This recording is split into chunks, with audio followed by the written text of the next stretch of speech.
Değer verdiklerime, derdin böldüklerime, yakın bildiklerime zaman geçti, yad oldum. Hayat beni yora yora, bəxtimi saldı tora. Belki ölenden sonra yada düştüm, yad oldum. Dərdlər rahat bıraksa,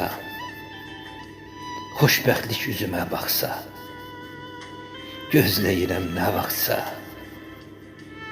mən də xoşbəxt, yad oldum. Gözləyirəm nə vaxtsa, mən də xoşbəxt, yad oldum, yad oldum.